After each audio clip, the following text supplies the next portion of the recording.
Hello guys, I'm here with Brandon Coulter.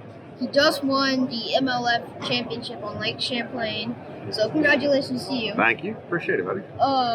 We're here at the 13 Fishing massive, amazing booth, as you can see in the background. We're here to talk to you about 13 Fishing's new baits. We've got 3 styles of bait. We've got a finesse bait, we have a topwater frog, and we have a hard bait, square bill. So why don't we start us off with our finesse bait? Yeah. So 13's known for their rods and reels, and they've had excellent rods and reels for years, and now they're introducing baits into the market. So this is their Vertigo minnow, which caught a lot of smallmouth on this style bait. Right, it's your typical what they would call a slammer style bait. So it's thin, it's got a little bit of width on it, but most slammers have just kind of a straight tail. They've done a little something for me, and they put a little paddle tail on it for me. So what this is a hand poured bait. So that means it'll sit real horizontal in the water on a drop shot hook.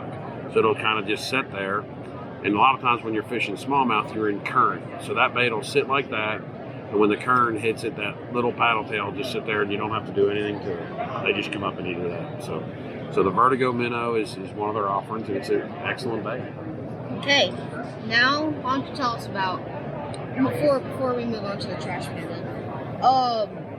So I like key features on this bait. Like you said, it's wide, it crushes smallmouth, little paddle tail on there, and tan pores, so it's gonna sit horizontally, like you said, and that paddle tail will just kick a little bit with the current. And then do you nose hook it usually? Nose hook it, always nose hook. Always nose hook it. I do. There might be other ways to rig it, but I'm a nose hook guy. Yeah, so am I. Now let's move on to the topwater frog, the trash panda. Great name, right? Yes. Trash panda, it doesn't get much better than that. So, some things we did with this design, it's actually been in the works for a long time, is it's sealed, right? So the nose is really sealed, so it helps prevent water intrusion. Yeah. One of the things we always deal with a frog is you got to squirt out water and it sinks. So they worked really hard. So they actually have the weight inside instead of like out here. The weight's actually inside the belly of it, and so it's fully included into the unit. And then they shrink wrapped the hook so it helps with water intrusion. And they got this little blowhole, and what that does is that actually helps. So it forces air into it, so it keeps it full and buoyant, and it doesn't let water in. Now, one of the problems is the way we're always used to. We reel our frog up, and we go like this to squirt the water out the back, because that's where the hole is. Well, now it hits you right in the face. So I've had to learn how to go like that. I had to spin it and squirt the water out the other way. And then, of course, we added Flashaboo, which is a real neat material on the legs, and that just helps with, I'll cut my legs about that long. I just don't like super long legs on my frog, but I still get enough of that Flashaboo. It just gives it a little extra flash in the water. But that's this is the popping version, and then they have a flat nose that's the walking version. So this is their popping version of the trash panda. So awesome! I like how there's a little blowhole on the top, like you said. Keeps it full with air. And real quick, before we move on to the square bill, do you know the pricing on these two baits? They're coming to market here. They're available. They'll be available out right after ICAST, so they haven't set any pricing. Right, so they're not out yet. So literally, pretty much tomorrow they'll be out. This is the last day. So new ICAST special baits. Because I was looking on the website and it's like, where's some cool frogs and stuff like that. But they got a lot more baits coming. This is just a small snippet of it. They have one more back there.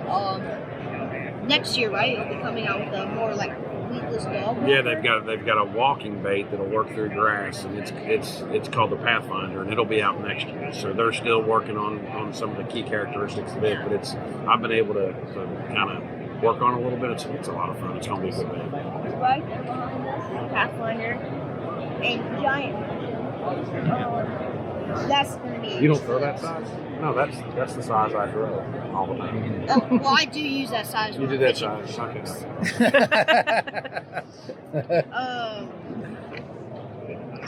So the price points are right now unclear, but they will be out tomorrow. So it's very interesting. We'll Possibly for you guys, it won't be tomorrow. I don't know.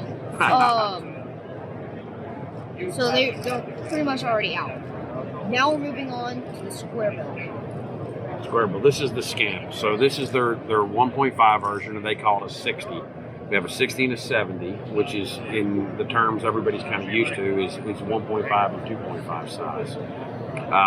I had a lot to do with developing this, and so this is kind of one of my babies. And one of the things we did first is we wanted a really thin bill.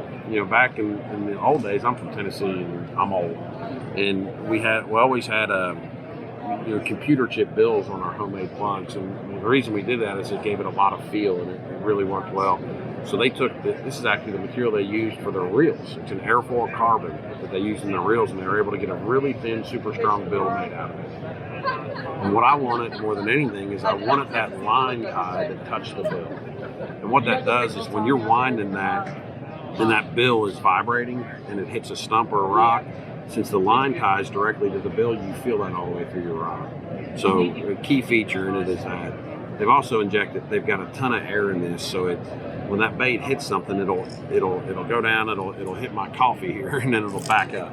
Instead of most of your square bills hit and they rise, this will hit and back up, and when a bait backs up towards the fish, it's you want it to back up towards the fish. So a fish is following it, backs up towards it. It's natural instinct. It's natural instinct is this. And then one of the cool things about all of our hard baits that 13s come out with is they must add triple grips on them. And the question I get asked on tour all the time is, how do you modify your baits? And the nicest thing about the 13 baits is I don't have to do anything. The hooks on them are the hooks that I'm going to use anyway. If they put nice number 4s. Yeah, I mean, and they size it all ready for you.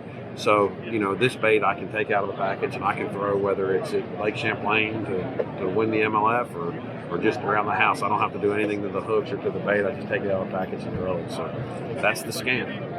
So we have lures. I don't want to make this too long, but can you tell us a little bit about what it was like fishing Lake Champlain for the MLF championship? So it was my first year fishing MLF, so I was a little unsure about the format. It's a whole different format than what we're used to fishing. So, Lake Champlain was fun. It's a place I had a little bit of history, right? Fishing FLW and bass over the years.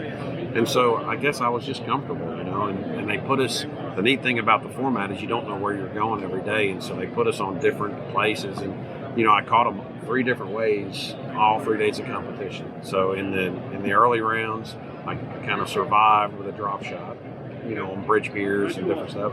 In the middle rounds, in the sudden death, I caught them on a Carolina rig for smallmouth and what we call blow through, a current place. And then in the finals, I caught them on a jerkbait on a giant spawning flat. So I got to fish a lot of different ways, and you don't often get to do that in a tournament. You kind of key in on 1 or 2 ways.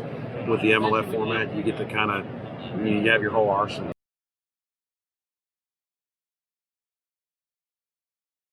Sure, I got all that content. I went too long-winded on that thing. I think it said I had enough of you. Well, Brandon, we appreciate you. Do me a favor, because I'm so eyeballing the square bill. Yeah. What is the 1.5 weigh and what is the 2.5 weigh?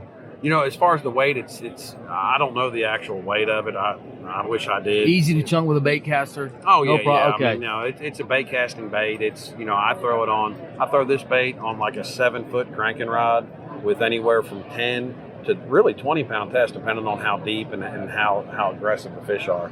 So you can get a little deeper with lighter line, you can put it on heavier line and wind it a little shallower. So I throw it on a bait caster setup, this and the 2.5 both. And, of course, the Vertigo Minnow spinning rod setup. And this is on your meat stick, right? This is on your 7.4 heavies and with a lot of braid. Excellent. Brandon, we want to thank you. Such a pleasure meeting you. And your absolute better whole. We met your wife. She's a sweetheart. It was great meeting her. And I appreciate you taking the time to give back to youth anglers. Anytime, buddy. Anytime. And congratulations on the site, and good luck with everything. All righty. Thank you, sir. No problem.